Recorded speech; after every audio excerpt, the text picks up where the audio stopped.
Why are we going to the house being run by a noble instead of the other one? Should be easier if we don't have to deal with a noble, yeah? Because both houses are being run by nobles. The almsmen looked up from their chatter as Countess Beaumont emerged from the manor's front entrance with an answer to their question. Simply because a noble scion joins another household doesn't mean that they forget their upbringing, the Countess said. James Tempe is the third son of Count Tempe and has served as House Low's butler for 25 years. With him managing house law on the infant Count Low's behalf, it would be no different than facing off against the late Kunta Law himself. Baroness Ileron, on the other hand, is in a similar situation as myself. Lady Beaumont walked out onto the cobblestones, sheltered from the drizzle by a blue parasol held aloft by Claire. As far as urban carriages went, it was pretty standard, a four-seater cabin that sat high over the road with footholds for a pair of footmen in the rear. Decorations were minimal and a space had been to hang identifying plaques on either side of the vehicle. One bearing House Beaumont's profess engrailed argent and azure with its single green mountain top occupied both sides. After walking around the carriage twice, the young noblewoman nodded in satisfaction. "This will be sufficient for this weather," she said. "It looks different depending on the weather?" Reed asked. "Of course, Mr. Reed," Lady Beaumont smiled pleasantly. "I'm sure you'll be positively delighted with the pageantry come spring." It appeared that Lady Beaumont had forgotten who she was talking to. Reed seemed like an average ranger, and the average ranger had next to no appreciation for anything a city had to offer, never mind its pageantry. Liam cleared his throat. "Did you take care of that security stuff we talked about?" he asked. "Yeah," Reed said. "Sentries are stationed everywhere you said they needed to be. I don't think we need so many back in the gardens anymore, though. Half of Olin's men were gone last I checked. Where did they go?" "Beats the hell out of me," the woodsman shrugged. "Maybe they bullied their way into an inn somewhere." It sounded like something they would do. Between working with Countess Beaumont and writing his reports to the Ministry of Transportation, Liam barely had time to speak with Olin. Since Lady Beaumont was more than capable and all too happy to take care of most of his questions, he figured there was no need to impose on the Eight Fingers executive. Olin still had all of his other work to do and the Eight Fingers operated according to Lady Albedo's orders. "I'll catch up with him later," Liam said. "Let's get started on this negotiation stuff." Liam helped Lady Beaumont and Claire into the carriage before mounting one of the footholds in the rear. Reed looked up at him with a grin as they started to move. "How's the view?" he asked. "It's like a mobile lookout, I guess," Liam answered. "I saw footmen doing this all the time back when I was younger. I never thought I'd be doing it one day. Every time I saw one of these things rolling down the highway," Reed said, "I always thought the guys standing up there would be the first to die in an ambush. They'd have 3 or 4 arrows in them before anyone knew they were under attack." The thought made him feel exposed, especially considering he had been dressed up in a footman's suit. "Did you ambush any carriages while working for the Eight Fingers?" "No," the woodsman waved his hand dismissively. "People who use carriages have money. People like us didn't get so much as a whiff." "Makes sense," Liam said. A pair of woodsmen opened the estate's gate, standing around awkwardly as the carriage rolled out onto the street. Fortunately, Liam didn't spot any spectators in their surroundings. Reed and his men were a long way off from passing themselves as proper armsmen, and getting them to an acceptable standard was near the bottom of Countess Beaumont's priority list. Once they returned to Beaumont County, they would have all the time in the world to receive the appropriate training. It took less than 2 minutes to reach their destination, a manor roughly half the size of the one that they left. Rather than a hedge, it had a 2-meter-high brick wall shared with another manor facing the opposite direction. The footman at the gate warily eyed the carriage's approach, probably because it was being escorted by what most would consider armed ruffians. They didn't act on the impression, however, as they also recognized the sigil hanging on the side of the carriage. Liam hopped onto the road and approached the footman. "Countess Beaumont has arrived to see Baroness Ileron," he told them. The footman glanced at the carriage behind him. He wondered if they were the same men who chased away Reed's man earlier that morning. "Is there a problem?" Liam asked. "No, no problem," one of the footmen answered. "Give us a moment while we inform our lady of your arrival." "First you attack the man who came calling ahead," Liam frowned, "and then you force my lady to wait outside in the rain. House Beaumont has long been friends with House Iriand, or has our relationship recently changed?" The footman rushed to open the gate, leading the carriage into a covered parking spot to the side of the manor entrance. Countess Beaumont and Claire were escorted to the manor's drawing room along with Liam. There, they were made to wait until a young noblewoman with auburn hair and freckled cheeks appeared, flanked by two taller maids. "Welcome, Countess Beaumont," she said. "I wasn't aware that you had returned to the city. Is that why the man I sent to call ahead was the recipient of such rude treatment?" Lady Ileron went to sit beside Lady Beaumont, taking the Countess' hands in hers. "For that," she said, "you have my most sincere apologies, Beaumont. Please understand that my men erred on the side of caution. Ever since the fire, the common folk have flooded the streets. I haven't dared set foot outside for fear of my life since then. They've flooded the streets because their houses burned down." Liam's brow furrowed at the fearful tremor in Baroness Ileron's voice. Was that why the lanes of the upper city were so lifeless? "The streets seemed safe enough to me when I arrived in the city," Countess Beaumont said. "You've always been one of the boldest among us, Beaumont," Lady Ileron said. "I would surely die if one of those vagrants came within 50 meters of me." "I doubt you would die so easily, Ileron," Lady Beaumont said. The clatter of a tea set sounded from the hallway. A third maid rolled trays of refreshments and pastries into the room. The aroma of a rich tea filled the air as the maid poured out the two noblewomen's beverages. As she did so, Lady Beaumont motioned to Claire, who produced a large, unmarked clay jar. "I've brought the usual," the Countess said. "Though I suppose it's hardly the time for gifts with recent events casting their shadow over us." "Honey from Beaumont is always a welcome treat," Lady Ileron smiled as she gestured for one of her maids to receive the gift. "It's quite unlike the orchard imports from the south. Shall I take this as a sign that you've done well since departing the city?" "As much as I would like to say so," Lady Beaumont said, "I've only just begun picking up where my Lord Father left off. Which brings us to the reason why I came calling. I heard the most dreadful rumors of a disastrous harvest across the north while I was delivering the rent to Re-Bloom Rocher. Are things truly as bad as they say?" "I don't know," Lady Ileron admitted, "but Lord Reginald advised us to shut our granaries in preparation for a lean winter." "What of your other necessities? Fuel, for instance?" "Fuel?" The Baroness frowned. "Our copses have always been sufficient for our needs." "Do you mean to say you've already stockpiled wood for the extended winter?" I don't know. Mr. Danold always took care of this sort of thing. Your butler retired to inherit his title last spring." An uncomfortable silence ensued. Lady Ileron fidgeted in her seat, unwilling to look the Countess in the eye. The Countess sighed. "Have you done any work on House Ileron's accounts?" she asked. "I don't like working on the accounts," the younger noblewoman pouted. "Mother always scolded me when my numbers were wrong." "Is that a valid excuse to avoid work?" Liam also didn't like it when he did badly on tests, but it wasn't as if they'd go away if he avoided them. "I'm sure you'll learn to like them," Lady Beaumont reached out to pat Lady Ileron on the shoulder.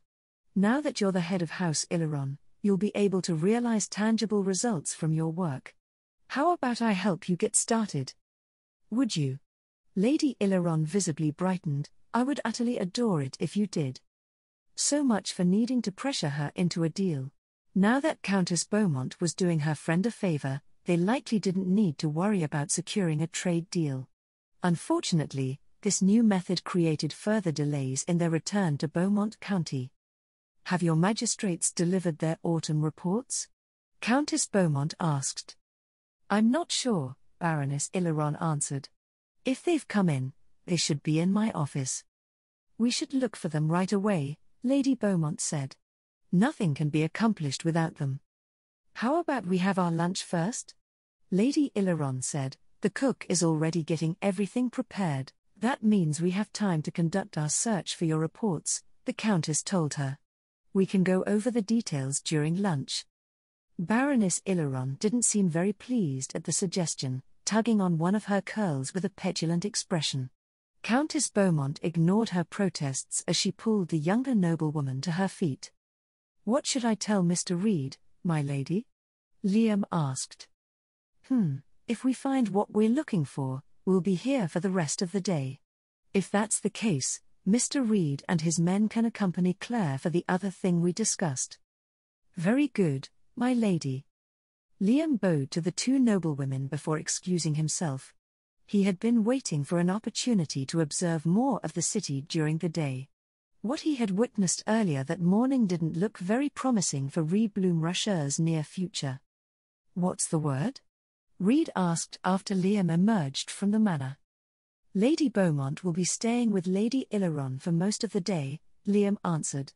She asked us to handle some other business while she's here. I don't think I can do this, Claire said. Why not? Liam frowned. Isn't this something you're familiar with? What are we doing? Reed asked. Hiring household staff, Liam answered. Specifically, people for the kitchen. Lady Beaumont got sick of eating roasted meat and fiddlehead soup every day.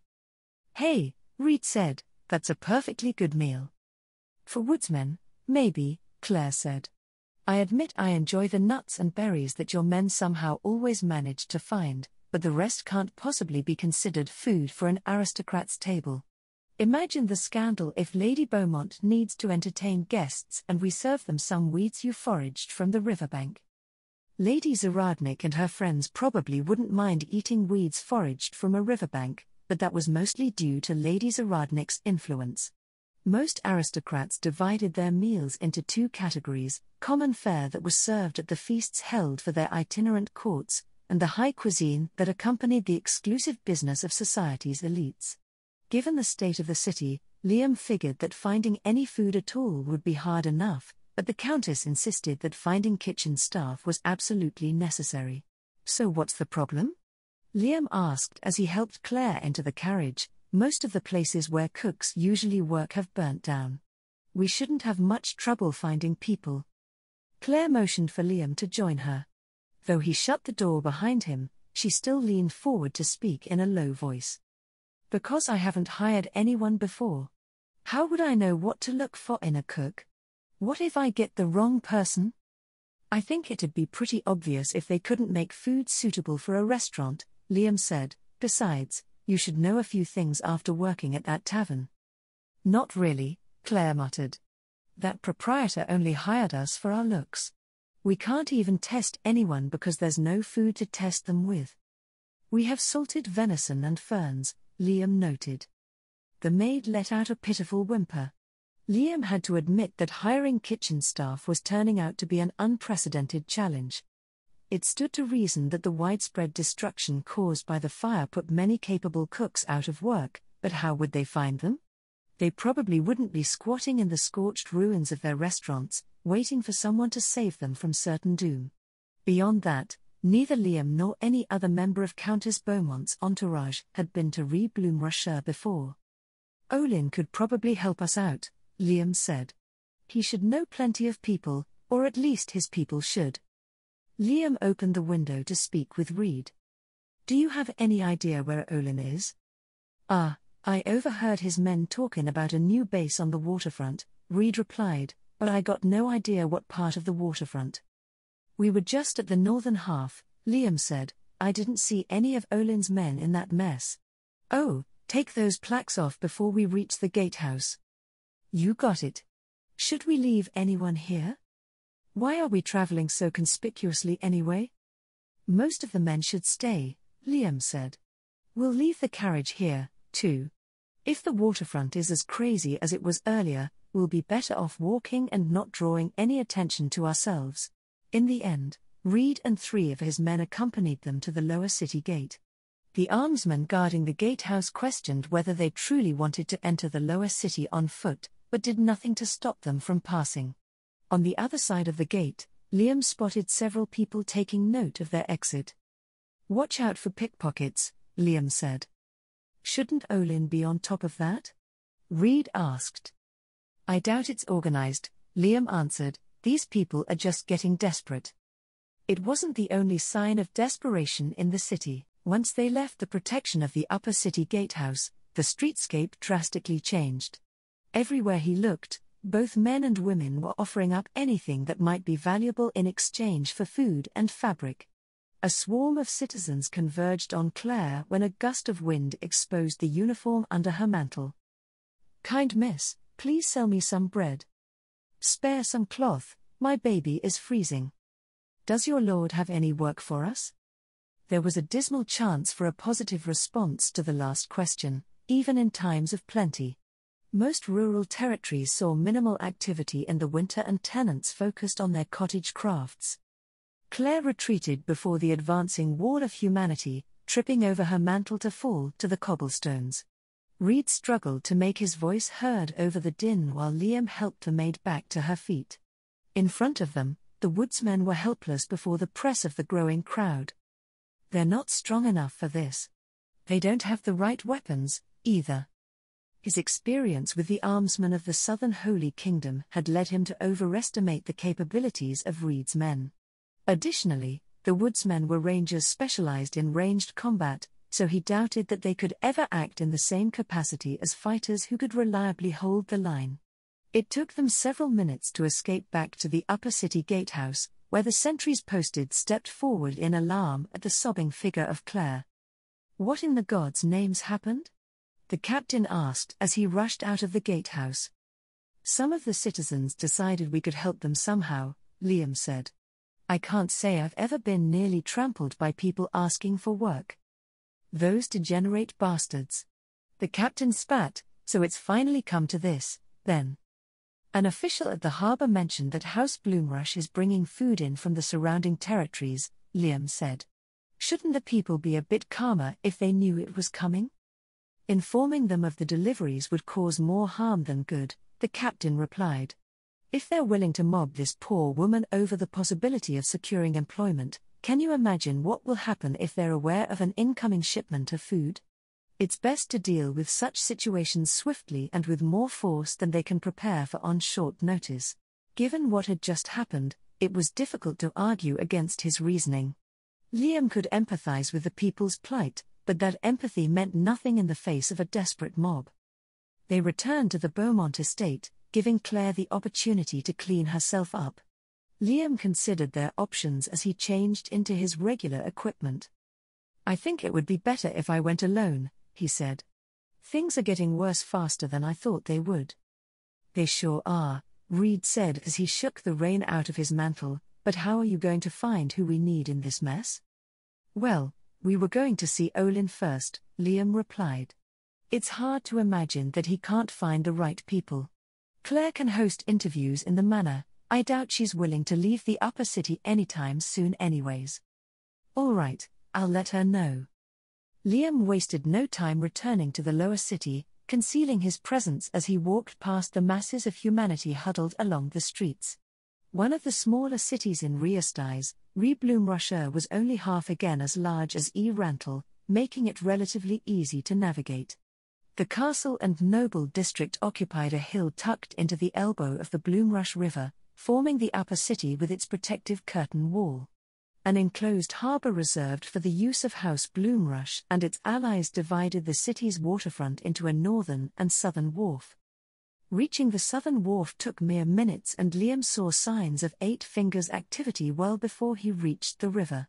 Gangs of labourers were hard at work tearing down the remains of ruined buildings while Olin's men maintained a bored-looking watch over the surroundings. Unlike the incident with Claire, none of the cityfolk nearby dared to cross the empty space between the syndicate-controlled area and the rest of Bloomrush. "They said something about a new base, but isn't this too conspicuous?" It looked like the entire waterfront was being cleared out. As far as he knew, nobles didn't like giving up control of any amount of land. Having the Eight Fingers openly take over a big chunk of the city should have been intolerable. After investigating the grounds, Liam made his way to a striped blue pavilion raised on the wharf. He could see Olin speaking to someone within, but was stopped by a lanky blonde man who kept a hand on the dagger tucked into his belt. "That's far enough, kid," the man said. "I'm here to see Olin," Liam told him. "Yeah, you and everyone else in the city," a sneer formed under the man's thin mustache.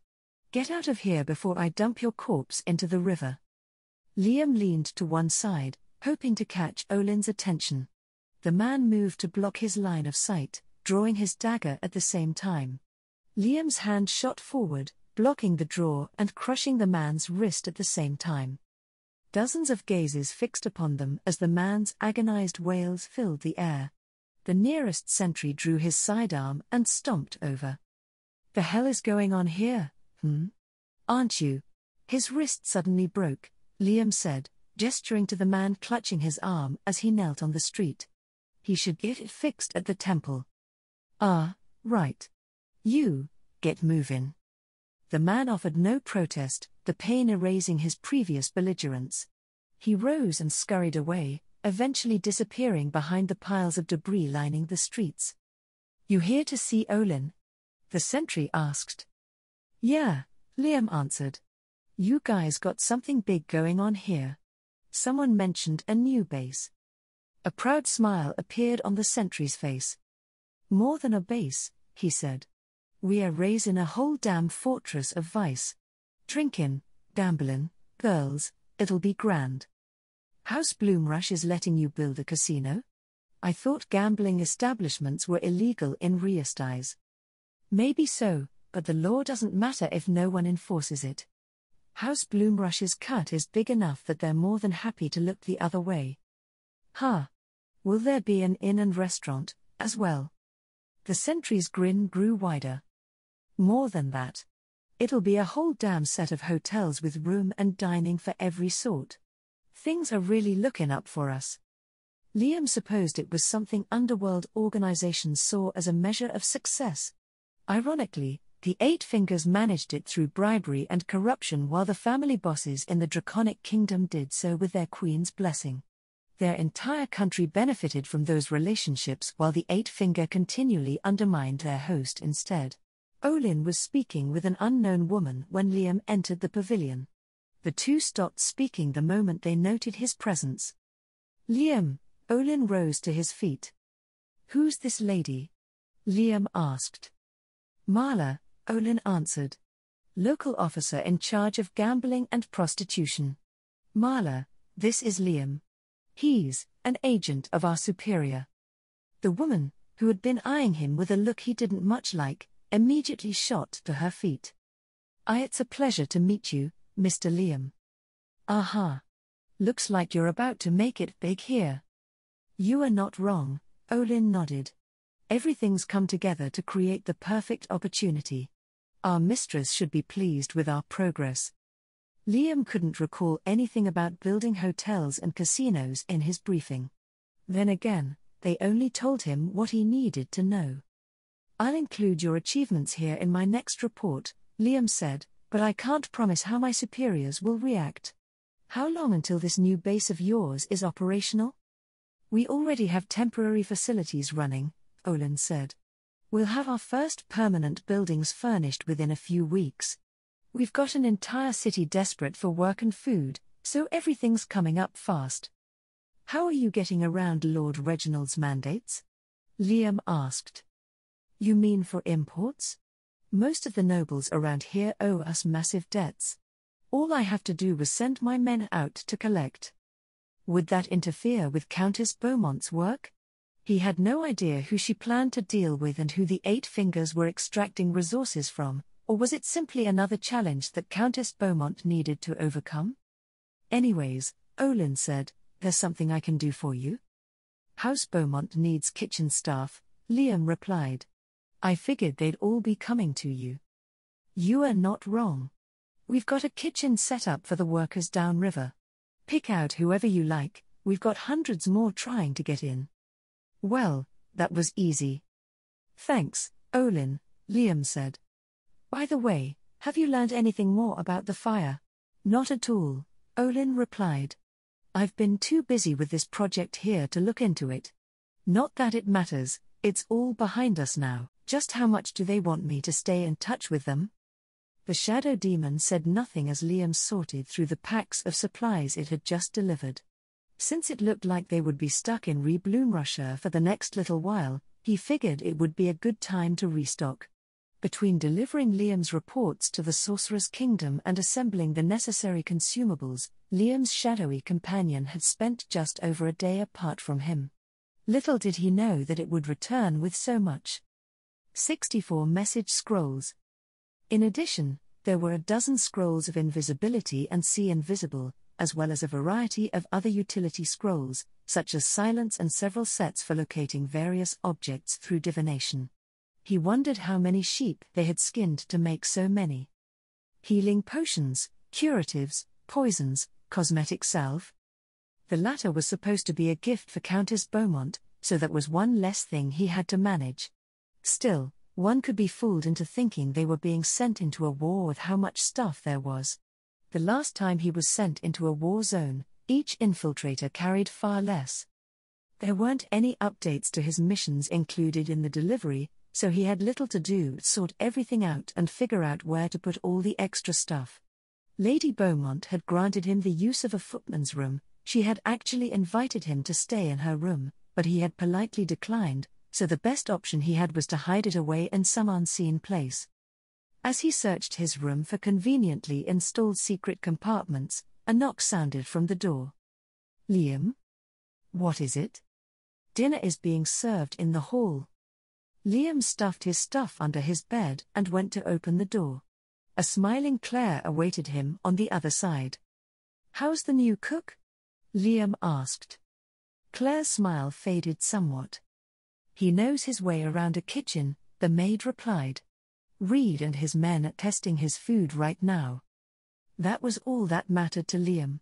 So long as the new guy was a cook, the opportunity to improve would eventually turn him into one capable of meeting the demands of an aristocratic household. Whether he needed recipes or he would figure them out himself was a question not answered in the scriptures, but they would know when they got there. Liam accompanied Claire to the Great Hall, where, as the maid mentioned, Reed and his men were already partaking of the new cook's offerings. As with most regular nobles, the Great Hall was also where Lady Beaumont's armsmen were accommodated. Rows of unmade bedrolls lined the walls while the men chatted around well-stocked braziers as they enjoyed their meals. Many greeted Liam as he walked past them. Were there any issues getting Mr. Kettle's family here? Liam asked. They arrived in one piece, Claire answered. If Mr. Kettle passes review, Lady Beaumont instructed me to put them up in the cook's quarters. Did she say anything about what happened? The maid's placid expression faltered. I didn't say anything about it, she said. I didn't want to add to Lady Beaumont's worries. They made their way to the head of the hall, where Reed occupied one end of the long table. The woodsman turned armsman turned sergeant looked up at them with a roll sticking out of his mouth. That good, huh? Liam said. I'll go and get our portions, Claire said. The maid disappeared into the servants' entrance as Reed worked his mouthful down. He reached out for his tankard to wash it all down, then eyed the thing balefully as he leaned back into his seat. Water, he grumbled. A sure way to ruin a good meal. Does that mean you approve of the new cook? Liam asked. Dunno, Reed answered. City food's weird. Nothing's fresh except the bread. I'll reserve judgment for when we get back to Beaumont. If Mr. Kettle makes it back to Beaumont, Liam said, he'll already have been hired. Claire reappeared from the servants' entrance bearing 2 wooden trenchers. She set them down in front of Liam before lifting her skirts to sit beside him on the bench with a renewed smile. At least it looks like a meal you'd see at an inn, Liam said. The 8 Fingers kitchen on the wharf produced food that amounted to a thin vegetable soup and tough sourdough made from rye. It was a meal that anyone could cook, which meant that the kitchen's workers weren't necessarily cooks. All Liam could do was watch how each worker conducted themselves and make guesses from there. As a result, The trencher placed before him contained a few rolls of bread with slices of roast venison slathered in a generous portion of onions and gravy. A few sprigs of steamed fiddleheads were arranged about the dish in a desperate attempt to improve its presentation.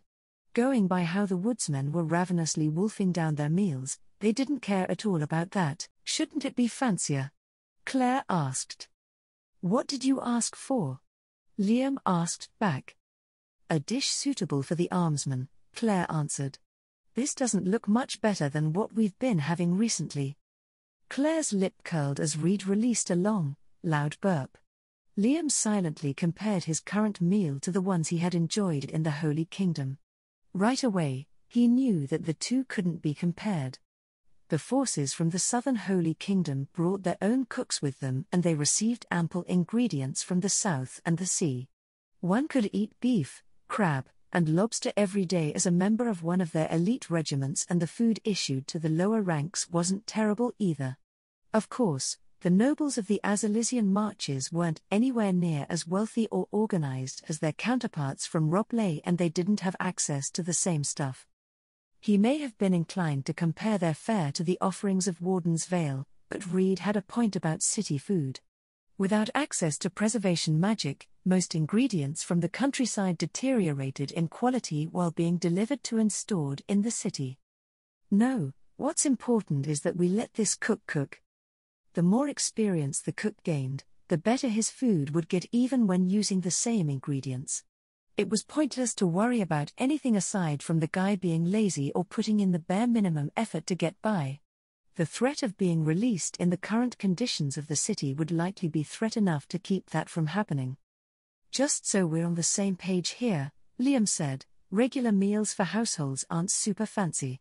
Also, if it's this decent now, it'll be much better when we get back to Beaumont County and he's settled himself in. I guess that makes sense, Claire said. That's how followers of the Four thought about it, at any rate. They believed that people could be anything they wanted to be, and that those who excelled at one particular thing were geniuses in their field. By the measures of the scriptures, those geniuses were merely people who achieved their potential early, while true phenoms clearly towered above the rest. Sounds like we're keeping this guy, Reed said. That's Lady Beaumont's decision to make, Liam said. She'll probably ask you what you think of Mr. Kettle's cooking, so make sure you have a serious response prepared. Reed frowned down at the remains of his trencher. It wasn't a matter to take lightly. Positions in aristocratic households were highly sought after because they could often become hereditary. Much like any other profession, children took over their parents' trade. The children of a loyal cook who was well versed in the preferred cuisine of a noble household were basically guaranteed a position serving the lord of the next generation unless something went terribly wrong. Did Lady Beaumont mention when she would be finished with Baroness Illeron? Liam asked. She said she was going to be staying past dinner, Claire answered. I'm supposed to return to her side once Mr. Kettle proved himself a capable cook. Well, he's done that much, at least, Liam said. I'll escort you over to Illeron Manor. Reed, can you get a couple dozen men together? Why? Because the guys we left over there haven't eaten yet? Oh. Right. Gimme a minute. The woodsman let out a groan as he rose from his seat. Maybe the food before him wasn't his first helping. Liam returned to his room, putting away his newly delivered supplies before making his way to the manor entrance. Claire attached herself to his elbow the moment they stepped through the gate. The upper city's pretty safe, Liam told her. Is that so? Claire clung to him even harder, seemingly intent on wedging him between her arm and her bosom. No matter where he looked, Liam still couldn't detect any observers or even household staff running about performing errands. About halfway to Illeron Manor, however, the distant sound of many hooves stopped them in their tracks. Do you hear that? Liam asked as he untangled himself from Claire. Yeah, one of Reed's woodsmen said. A whole lot of horses coming down from the castle. Had the food shipments finally arrived?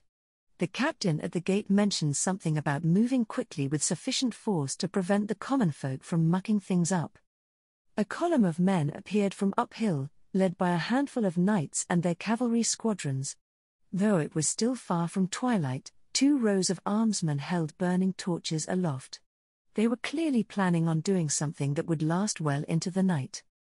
The column slowed to a halt as they crossed paths with Liam's party. Liam inclined his head respectfully as one of the knights approached. "Good afternoon, Sir Damien," Liam said. "Has food for the citizens finally arrived?" "The first shipments are due to arrive at the castle harbour tomorrow morning," the golden-haired knight replied. "This sortie is for another pressing piece of business." Liam glanced at the ranks of grim-faced men behind Sir Damien. The aggressive tone driving the knight's words didn't bode well for whoever they were targeting. "What business might that be, good sir?" Liam asked. "You should already be well aware of it, footman," the knight said as his gaze slid to the fearful-looking maid hiding behind Liam. "A member of your household was attacked in the lower city." Lord Reginald turned livid upon hearing the news of the incident. "This blemish on the honour of House Bloomrush shall be erased in no uncertain terms. The teeming mass of maggots infesting the lower city will know what it means to spit on the benevolence of our most venerable establishment, and we will finally have order." Voices of steely affirmation rose from the regiment in answer to the knight's declaration. "This is my fault." A leaden lump formed in the pit of Liam's stomach. His decision to have their group avoid notice and enter the lower city on food had led to the attack on Claire. It didn't matter that it wasn't really an attack. What mattered was the fact that a retainer of House Beaumont, and thus a person under the protection of House Bloomrush, had been endangered by the desperate actions of the citizens. If he had gone with the original plan and used the carriage bearing the sickle of House Beaumont, they probably would have experienced a few delays from needy petitioners and some dirty looks at worst.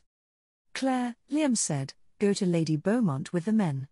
There's no need for you to stay outside for any longer than necessary. Sir Damien, I will bear witness to the actions taken on behalf of House Beaumont and report them to my lady."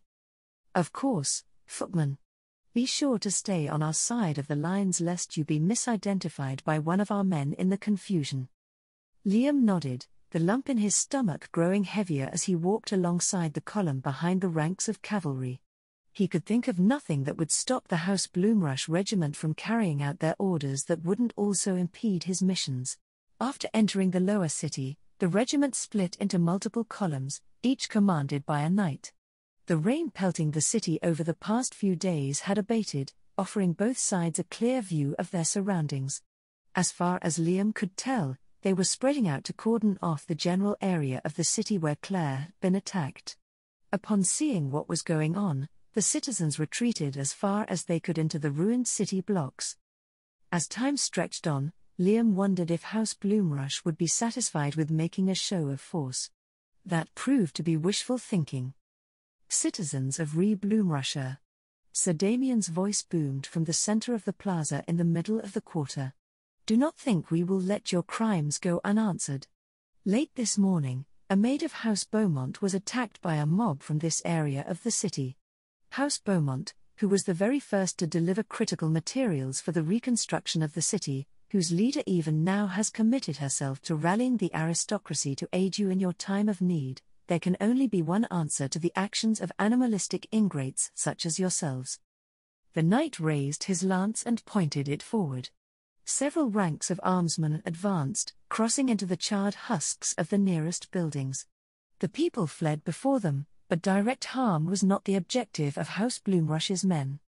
Mournful cries rose as crude tents and makeshift shelters were set ablaze. Armsmen raised their voices and warned away anyone who tried to salvage what was left of their lives. Those who went against those warnings were cut down and fell victim to the flames, adding their cries of torment to the chorus of the citizens. Once the initial chaos settled, Sir Damien raised his voice once more. "Lord Reginald has so kindly allowed city rents to be suspended for the duration of the reconstruction. Effective immediately, this privilege has been suspended. Each household is expected to pay their rent if they wish to occupy space in the city. How are they supposed to pay anything if they have nothing?"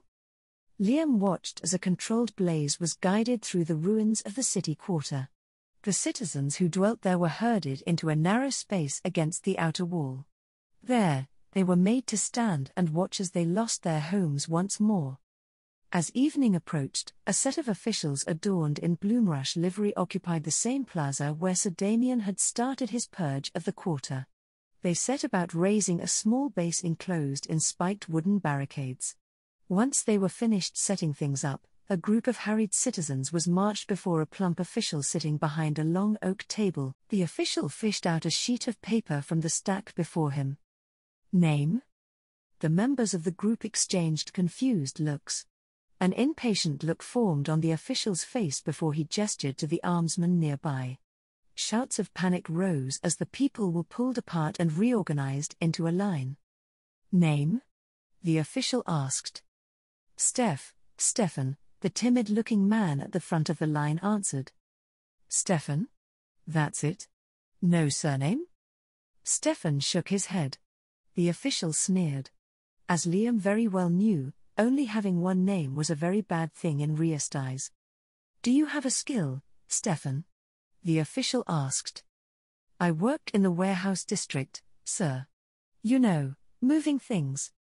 I see, the official's expression grew bored. Family. I've got a daughter, sir. Does this daughter have a mother? We lost her in the fire, sir. The official's quill scratched over the piece of paper. After reviewing his work, he added it to an empty ledger. Plot 401, he said. Plot, what? Before he could get his answer, a pair of armsmen took him by the shoulders and marched him off. Liam slipped in behind them to see what was going on. Eventually, they reached a space in the ruins of a burnt-down apartment marked out in chalk. Live cinders peeked out from under the recently reburnt beams and the ground was blackened with soot. What's this? Stefan asked. Plot 401, one of the armsmen answered. You see the markings there? Good. Everything inside is your tenancy while the city's being rebuilt. You are responsible for maintaining this space, which includes keeping it sanitary. But there's nothing here, Stefan protested. How are we supposed to live like this? You may earn food and sundries through honest labor, the armsman told him. Report to the labor office at the plaza on Butcher's Row for your work assignment. With that, the armsmen turned on their heels and left. Stefan glanced at his surroundings before disappearing as well. Liam stepped out to examine plot 401.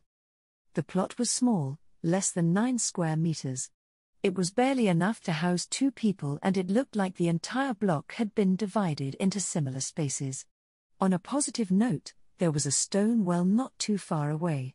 He wasn't sure how people would dispose of their waste, but there were probably plenty of sewer openings hidden amongst the ruins. Who are you? Liam turned to find Stefan. A little girl clung to his hand, looking up at Liam with big, grey eyes. I'm a footman from House Beaumont, Liam replied. Stefan's eyes grew as wide as his daughter's. House Beaumont? He said as he hid the girl behind him. You mean the one the knight was talking about? Yeah. Are you here to kill us? Huh? No. Why would you think that? Because that's what this is all about, isn't it? Someone attacked the nobles, so you're attacking back. That's technically true. Look, I was there when the attack this morning happened.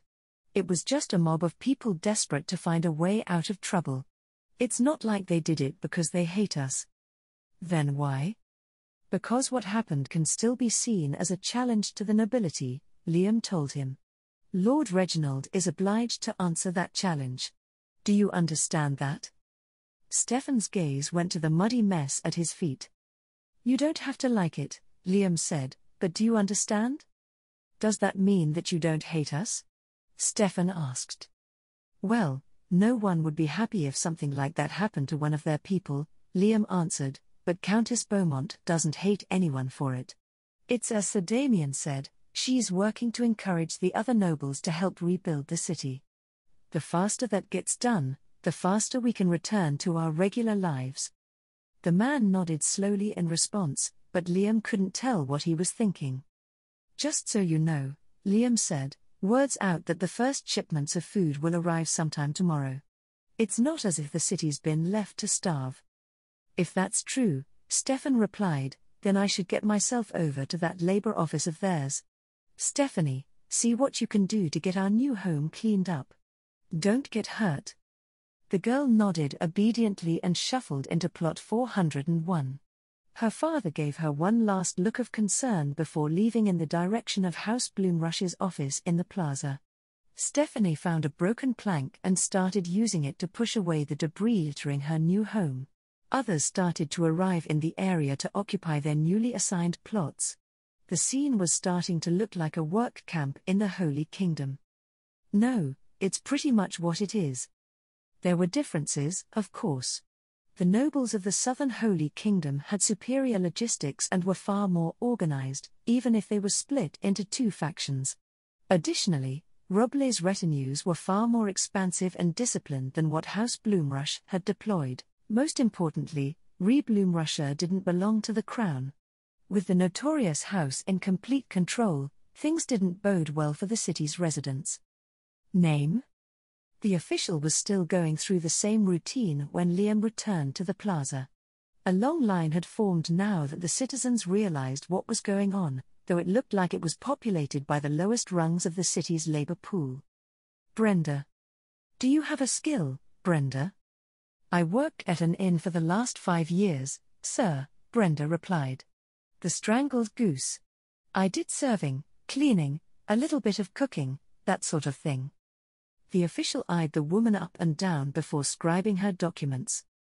Plot 319, he said. Report to Kitchen 4 by the evening bell.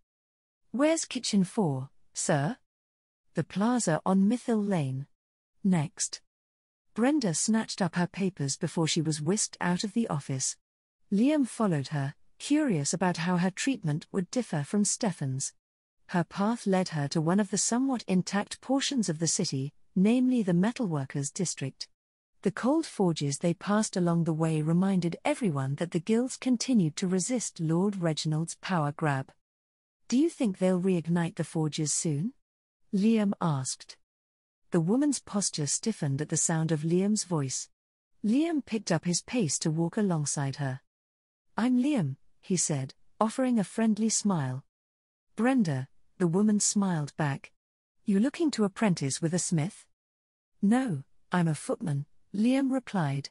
The nobles want the city rebuilt and running just like everyone else. We have a hard winter ahead of us. So the rumors are true? Liam nodded. It seems like it. Food shipments are coming in, but things will probably still be tight. Brenda stopped at a plot just behind the kitchens being set up in the plaza. The woman placed her hands on her hips, projecting an intrepid air. Well, this is it, she said. Home sweet home. For now. Liam scanned the confines of Brenda's plot. It was a bit larger than Stefan's, but it shared most of the same hazards. You're being pretty positive about all this, Liam said.